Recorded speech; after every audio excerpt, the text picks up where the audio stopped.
Hello friends, स्वागत है आपका आपके अपने YouTube channel the knowledge trend में।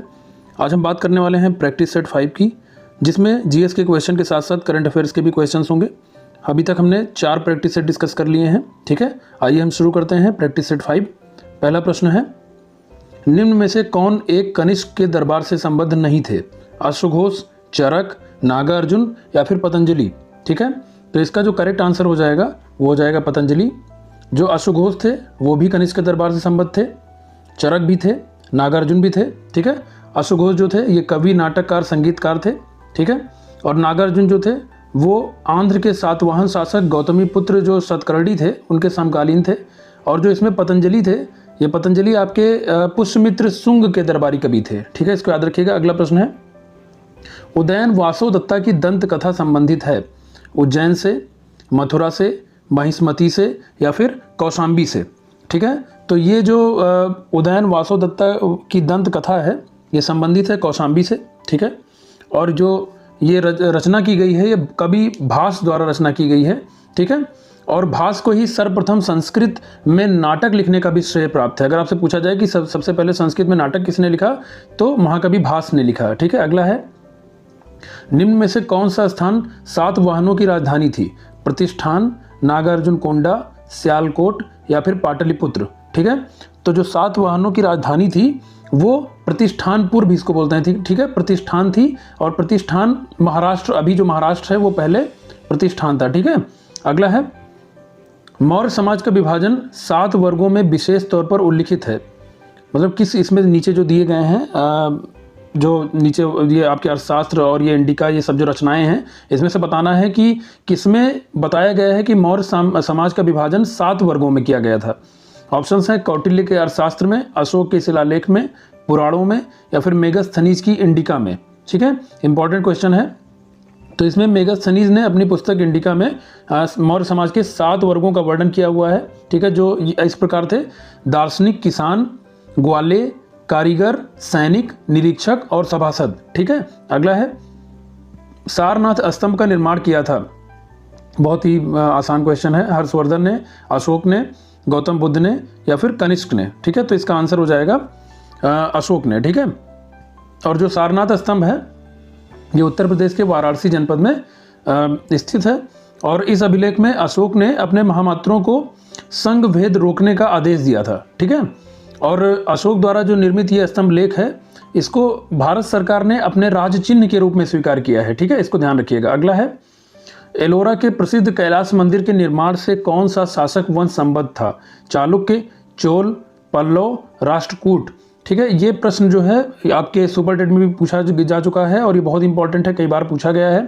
ठीक है, तो ये जो है राष्ट्रकूट वंश से संबंधित है, एलोरा का जो कैलाश मंदिर है। ठीक है, इसको जो राष्ट्रकूट शासक थे कृष्ण प्रथम, उन्होंने बनवाया था। ठीक है, अगला प्रश्न है कि चंद्रगुप्त के 9 रत्नों में से निम्न में से कौन ज्योति से संबंधित था?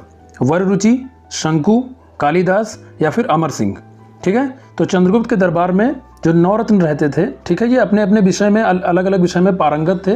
ठीक है, इसमें कालिदास, धन्वंतरी, वाराह मिहिर, अमर सिंह, छपड़क, शंकु, वेताल भट्ट, घटपर्कर और वररुचि। ठीक है, ये 9 रत्न थे। ठीक है, वररुचि जो थे ये ज्योतिष के विद्वान थे, जबकि कालिदास और अमर सिंह जो थे वो लेखक थे। ठीक है, धन्वंतरी जो थे वो चिकित्सक थे।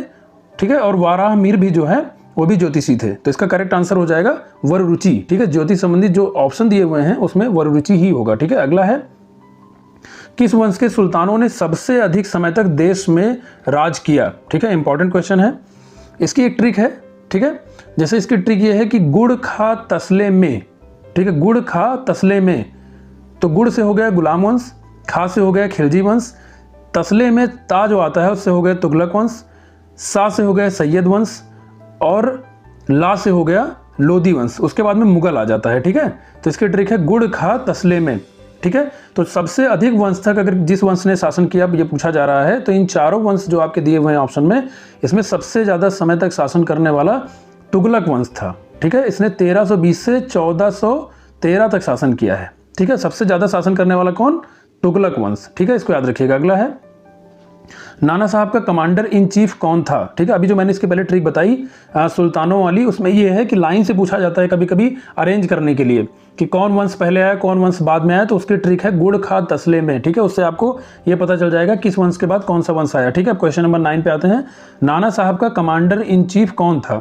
अजीमुल्लाह, बिरजिस कादिर, तात्या टोपे या फिर इनमें से कोई नहीं? ठीक है, इंपॉर्टेंट क्वेश्चन है। इनके नाना साहब के कमांडर इन चीफ जो थे वो तात्या टोपे जी थे।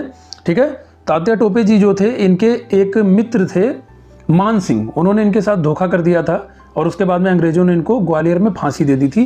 तो ठीक है, इसको याद रखिएगा। और तात्या टोपे जी जो थे इनका बचपन का नाम जो था वो रामचंद्र पांडुरंग था। ठीक है, जितने भी टाइप के क्वेश्चन बन सकते हैं मैं वो सब डिस्कस कर ले रहा हूँ। अगले प्रश्न पे चलते हैं। अरविंद घोष ने लिखा था movement, moderate movement, Kesari, the life of divine.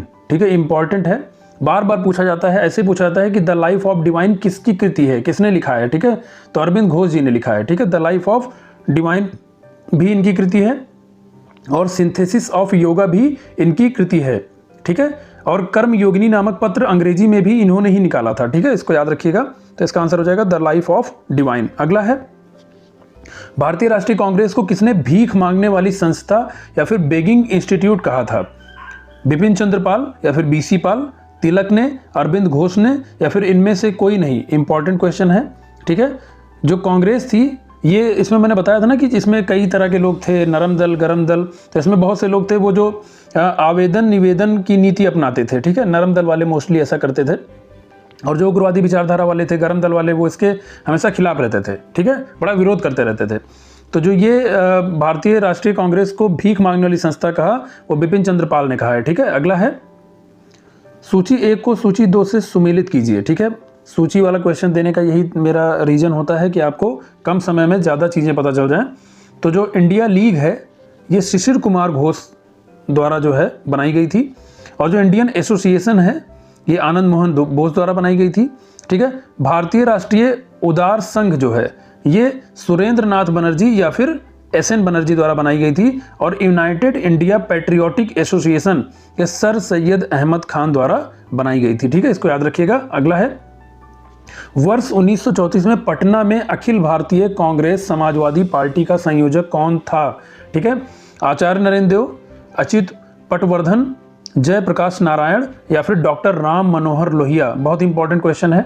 ठीक है, 1934 में जो कांग्रेस समाजवादी पार्टी की बैठक बुलाई गई थी उसके जो संयोजक थे वो जयप्रकाश नारायण जी थे। ठीक है, इसको याद रखिएगा। और ये पटना में हुई थी, पटना आप जानते हैं बिहार में है। ठीक है, अगला है, निम्न में से कौन वर्ष 1928 में इंडिपेंडेंस फॉर इंडिया लीग के गठन से संबद्ध थे? ये भी बहुत इंपॉर्टेंट क्वेश्चन है। ठीक है, इसमें ऑप्शन है जवाहरलाल नेहरू, सुभाष चंद्र बोस, आचार्य नरेंद्र देव, जयप्रकाश नारायण। तो कुछ कूट दिए हुए हैं, उसके हिसाब से इसका आंसर देना है। ठीक है, तो इससे 2 लोग केवल संबंधित थे, एक आपके थे सुभाष चंद्र बोस जी, ठीक है, और एक थे जवाहरलाल नेहरू जी। तो इसका करेक्ट आंसर हो जाएगा सी। ठीक है, अगला है, निम्न में से किस भारतीय नेता ने खिलाफत आंदोलन का समर्थन नहीं किया था? ठीक है, इस बताना है कि जो ऑप्शन दिए हुए हैं इसमें से किस भारतीय नेता ने खिलाफत आंदोलन का समर्थन नहीं किया था? जवाहरलाल नेहरू, मदन मोहन मालवीय, मोहम्मद अली या फिर स्वामी श्रद्धानंद? ठीक है, तो इसमें मेन ये बताना चाहेंगे कि खिलाफत आंदोलन के जो मुख्य विरोधी थे वो CR दास थे। ठीक है, और जो अन्य नेता थे जैसे मोहम्मद अली जिन्ना हुए, एनी बेसेंट हुए, बिपिन चंद्र पाल, ठीक है, ये लोग जो थे और इन लोगों ने बहुत ही ज़्यादा इसका विरोध किया और कांग्रेस से इस्तीफा दे दिया था। लेकिन जो ऑप्शन दिया हुआ है उसमें पंडित मदन मोहन मालवीय जो थे उन्होंने भी विरोध किया हुआ था। ठीक है, अगला है, यदि भारतीय संघ में एक नए राज्य का सृजन किया जाना है तो संविधान की किस अनुसूची का संशोधन आवश्यक है? ठीक है, अब यहाँ से पॉलिटी के क्वेश्चन शुरू होते हैं। तो ऑप्शन है 5वीं अनुसूची, 3री अनुसूची, 2री अनुसूची, प्रथम अनुसूची। क्वेश्चन है कि अगर भारतीय संघ में कोई नए राज्य को बनाना है, सृजन किया जाना है तो कौन सी अनुसूची में संशोधन आवश्यक है? तो इसका आंसर हो जाएगा प्रथम अनुसूची। ठीक है, प्रथम अनुसूची में संशोधन आवश्यक है क्योंकि अनुच्छेद 2 जो है वो कहता है कि संसद को संघ में नए राज्यों के प्रवेश या स्थापना के लिए विधि बनाने की शक्ति प्राप्त है और अनुच्छेद 3 कहता है कि संसद साधारण बहुमत द्वारा किसी नए राज्य क्षेत्र का गठन तथा किसी विद्यमान राज्य के क्षेत्र, सीमा या नाम में परिवर्तन कर सकता है। ठीक है, लेकिन ऐसा विधेयक राष्ट्रपति की सिफारिश के बाद ही संसद में पेश किया जा सकता है। इसको याद रखिएगा, ठीक है। प्रथम अनुसूची के तहत ही नए राज्य का सृजन किया जा सकता है, ठीक है। अगला है, भारतीय गणतंत्र की 26 जनवरी 1950 को सही संवैधानिक स्थिति क्या थी जब संविधान लागू किया गया था, ठीक है। इसको ध्यान से पढ़िएगा, बहुत ही इंपॉर्टेंट क्वेश्चन है। एक लोकतांत्रिक गणराज्य, संपूर्ण प्रभुत्व संपन्न लोकतांत्रिक गणराज्य, संपूर्ण प्रभुत्व संपन्न धर्मनिरपेक्ष लोकतांत्रिक गणराज्य, या फिर संपूर्ण प्रभुत्व संपन्न समाजवादी धर्मनिरपेक्ष लोकतांत्रिक गणराज्य। बताना है कि 26 जनवरी 1950 को भारतीय गणतंत्र की एग्जैक्ट स्थिति क्या थी, इनमें से क्या था जो बाद में आया और एग्जैक्ट उस समय क्या था, ठीक है। तो इसका करेक्ट आंसर हो जाएगा संपूर्ण प्रभुत्व संपन्न लोकतांत्रिक गणराज्य, ठीक है। इसमें जो 26 जनवरी 1950 को जो संविधान में हमारे था वो वर्ड ये थे, संपूर्ण प्रभुत्व संपन्न और लोकतांत्रिक गणराज्य थे, जबकि 42वें संविधान संशोधन 1976 बहुत इंपॉर्टेंट है, ठीक है। 42वें संविधान संशोधन 1976 में प्रस्तावना में समाजवादी धर्मनिरपेक्ष और अखंडता जैसे शब्द जोड़े गए। इसके पहले प्रस्तावना में संपूर्ण प्रभुत्व संपन्न और लोकतांत्रिक गणराज्य शब्द ही थे, ठीक है। तो कब जोड़े गए? 42वें संविधान संशोधन 1976 में, ठीक है। अगला है, निम्न में से किस एक का संरक्षण भारतीय नागरिक का मूल कर्तव्य है?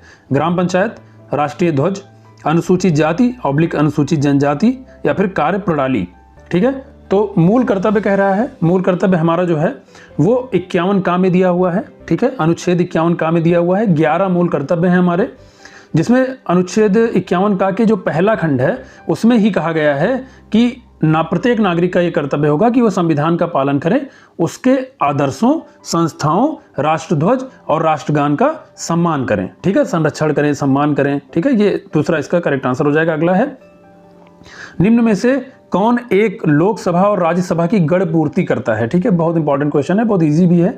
तो इसका करेक्ट आंसर हो जाएगा, सीधे बताते हैं, कुल सदस्य संख्या का 1/10, ठीक है। तो संसद के किसी सदन में जब अधिवेशन होना होता है ना, तो एक कोरम की जरूरत होती है, कोरम। तो वही है, ये कुल सदस्य संख्या का 1/10 जो है वो कोरम है, ठीक है। अगला है, भारत में केंद्र राज्य वित्तीय संबंध किसकी संस्तुति से निर्धारित होता है? भारतीय संविधान की, योजना आयोग की, वित्त आयोग की, या फिर राष्ट्रीय विकास परिषद की, ठीक है। तो इसमें आंसर हो जाएगा कि भारत में केंद्र राज्य वित्तीय संबंध जो है वो वित्त आयोग की संस्तुति से निर्धारित होता है। और वित्त आयोग की बात जो की गई है वो अनुच्छेद 280 में की गई है, और राष्ट्रपति प्रत्येक 5 वर्ष की समाप्ति पर या फिर उससे पहले जिसमें समय वो आवश्यकता समझे एक वित्त आयोग का गठन कर सकता है, ठीक है। इस समय 15वां वित्त आयोग चल रहा है, जिसके अध्यक्ष NK सिंह हैं, ये भी याद रखिएगा। अगला है, दामोदर सहायक नदी है, ठीक है, हुगली की, गंगा की, पद्मा की, या फिर सुवर्ण रेखा नदी की। तो बताना है दामोदर किसकी सहायक नदी है। तो दामोदर नदी जो है आपको पता है कि ये झारखंड से निकलती है, ठीक है, और लगभग करीब 950 या फिर 1000 किलोमीटर चलने के बाद में ये जो है बहने के बाद पश्चिम बंगाल में हुगली नदी में मिल जाती है। तो दामोदर किसकी सहायक नदी है? हुगली नदी की। अगला है, निम्न नदी घाटी परियोजनाओं में से किस एक का लाभ एक से अधिक राज्यों को प्राप्त होता है? चंबल घाटी परियोजना, हीराकुंड परियोजना, मयूराक्षी परियोजना, या फिर शरावती परियोजना। आप लोगों से एक रिक्वेस्ट है कि जो 50 क्वेश्चन का मैंने जियोग्राफी का वीडियो अपलोड किया है, आप उसको भी ठीक से देखिएगा। बहुत सारे क्वेश्चन दोनों जगह इस सेट में और उस सेट में मिल रहे हैं। क्वेश्चन अलग हैं, लेकिन कुछ चीज़ें आपको रिलेट कर पाएंगे तो आपको और ज़्यादा तैयारी आपकी हो पाएगी, ठीक है। तो इसका आंसर जो हो जाएगा वो हो जाएगा चंबल घाटी परियोजना, ठीक है। चंबल घाटी परियोजना जो है ये मध्य प्रदेश और राजस्थान की संयुक्त घाटी परियोजना है, ठीक है। और इस पे 3 बांध बनाए गए हैं, ये भी याद रखिएगा। राणा प्रताप सागर बांध, गांधी सागर बांध और जवाहर सागर बांध, ठीक है, इसको याद रखिएगा। अगला है, कार्डमम पहाड़ियाँ, या फिर इंग्लिश में कार्डमम बोलते हैं, हिंदी में इसको इलायची बोलते हैं। तो इलायची पहाड़ियाँ या फिर कार्डमम पहाड़ियाँ जिन राज्यों की सीमाओं पर स्थित है वह है कर्नाटक एवं तमिलनाडु, कर्नाटक एवं केरल, केरल एवं तमिलनाडु, या फिर तमिलनाडु एवं आंध्र प्रदेश, ठीक है। तो जो कार्डमम पहाड़ियाँ हैं ये केरल और तमिलनाडु के बीच में अवस्थित हैं, ठीक है। तो ये केरल और तमिलनाडु में जो स्थित हैं ये एरिया पश्चिमी घाट का है, ठीक है। अगर घाट पूछा जाए, पूर्वी घाट, पश्चिमी घाट, तो आप लोग पश्चिमी घाट टिक करेंगे, ठीक है। अगला है, एक्चुअली यहाँ पे इलायची की खेती बहुत ज़्यादा होती है ना, तो इसीलिए इसको कार्डमम या इलायची पहाड़ियाँ कहा जाता है। अगला है, सूची 1 को सूची 2 से सुमेलित कीजिए, ठीक है।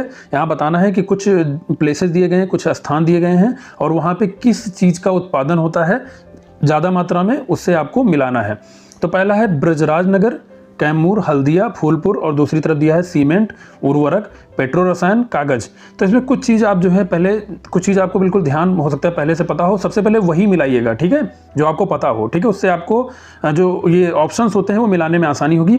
चलिए सबसे पहले हम मिलाते हैं ब्रजराज नगर को कागज से, ठीक है। अगला है कैमूर, कैमूर को मिलाते हैं हम सीमेंट से, ठीक है। फिर अगला है हल्दिया, हल्दिया को मिलाते हैं हम पेट्रो रसायन से, और फूलपुर को मिलाते हैं हम उर्वरक से। इसको ऐसे याद रखिएगा। अगला प्रश्न है निम्न अक्षांशों उत्तरी अथवा दक्षिणी, जो नीचे अक्षांश दिए हुए हैं ऑप्शन में उनकी बात हो रही है, ठीक है। निम्न अक्षांशों उत्तरी अथवा दक्षिणी में से किसे आप हॉर्स अक्षांश या फिर अश्व अक्षांश से संबद्ध करेंगे, ठीक है। 30 डिग्री, 45 डिग्री, 60 डिग्री या फिर 90 डिग्री। तो जैसे दोनों गोलार्ध होते हैं ना, जो आपके उत्तरी और दक्षिणी गोलार्ध हैं, इसमें भूमध्य रेखा से 30 से 35 अक्षांश तक एक उच्च वायुदाब की पेटी पाई जाती है, ठीक है।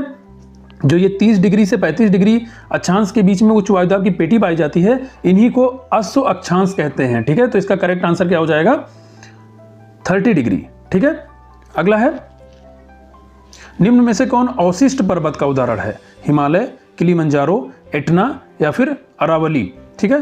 तो जो अवशिष्ट पर्वत हैं भारत में, अरावली भी है, नीलगिरी भी है, ठीक है, तो इसको ध्यान रखिएगा।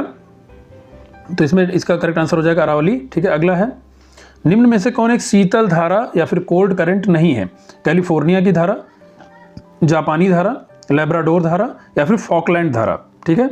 इंपॉर्टेंट है, जो इसमें से कैलिफोर्निया धारा है, शीतल धारा ये भी है, लेब्राडोर भी है, फॉकलैंड भी है, लेकिन जो ये जापानी धारा है ये आपकी गर्म जलधारा है, ठीक है। जो क्यूरोशियो जलधारा है, ठीक है, उसी को ही जापानी धारा के नाम से भी जाना जाता है, ठीक है। और ये गल्फ स्ट्रीम के बिल्कुल समकक्ष है, ठीक है। इसको ब्लैक करंट के नाम से भी जाना जाता है, इसको याद रखिएगा, ठीक है।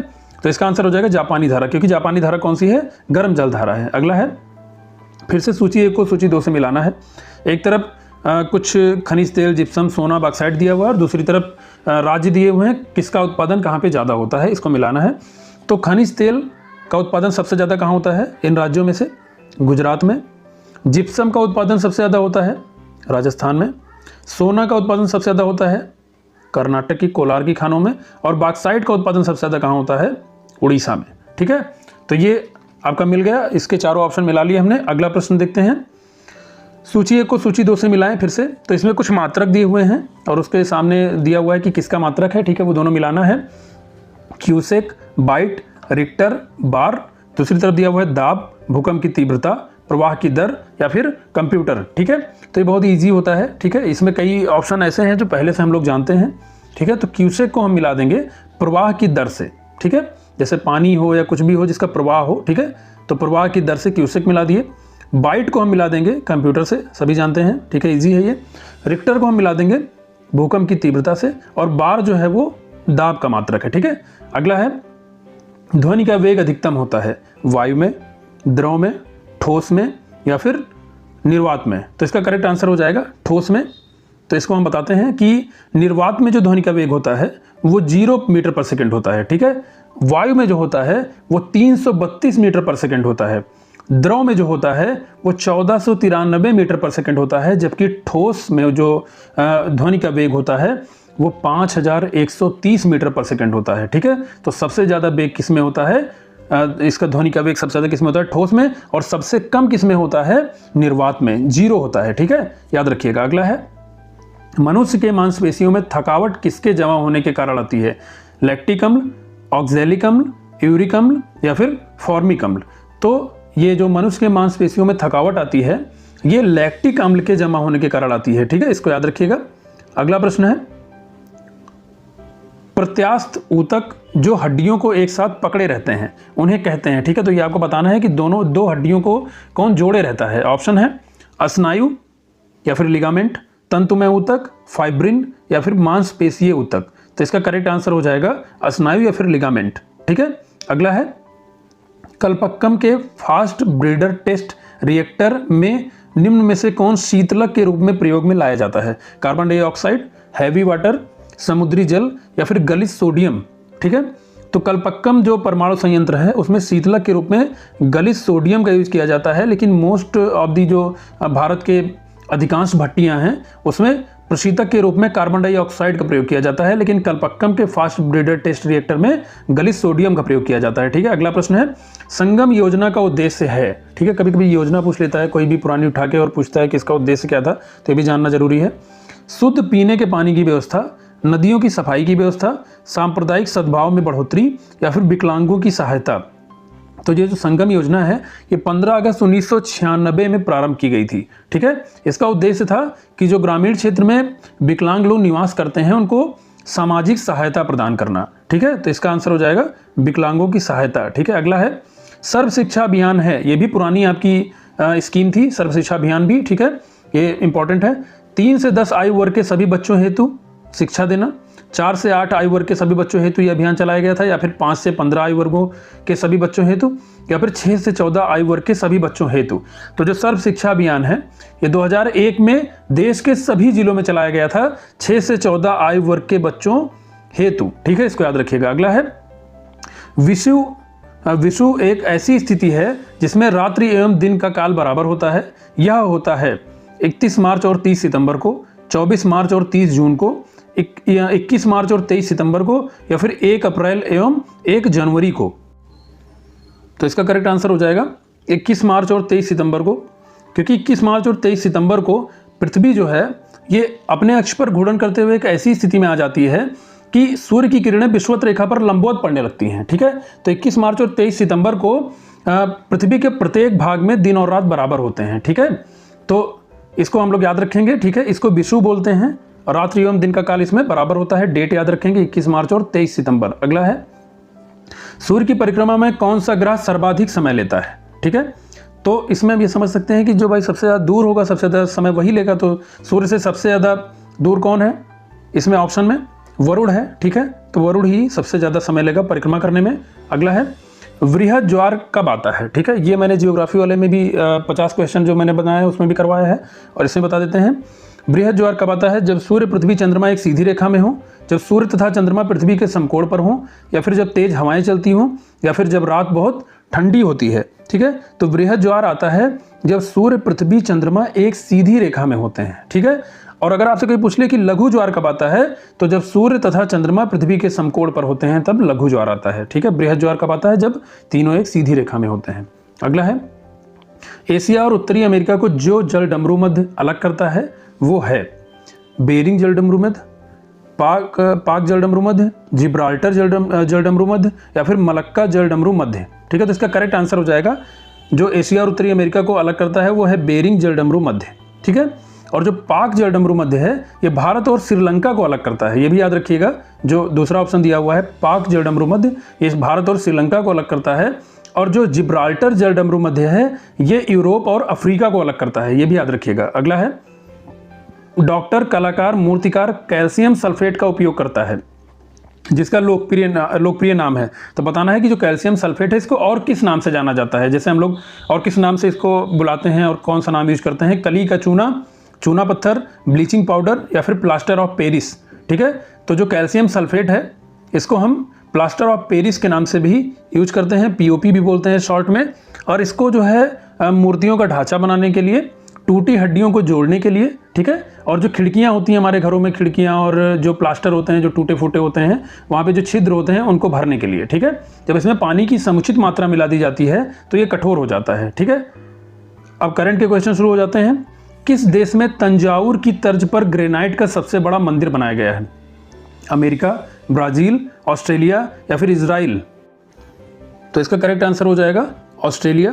ठीक है, और जो ये तंजावुर है, तंजावुर में जो ये भारतीय विश्व धरोहर में भी शामिल है तंजावुर, और तंजावुर में जो मंदिर है जो फेमस है, जो बहुत ज़्यादा पूछा जाता है एग्जाम में, वो है बृहदेश्वर मंदिर। ठीक है, याद रखिएगा बृहदेश्वर मंदिर कहाँ है, तंजावुर में है, और उसी की तर्ज पर ग्रेनाइट का सबसे बड़ा मंदिर कहाँ बनाया जा रहा है, ऑस्ट्रेलिया में। अगला है खेलो इंडिया विंटर नेशनल गेम में कौन सा राज्य पहले स्थान पर रहा।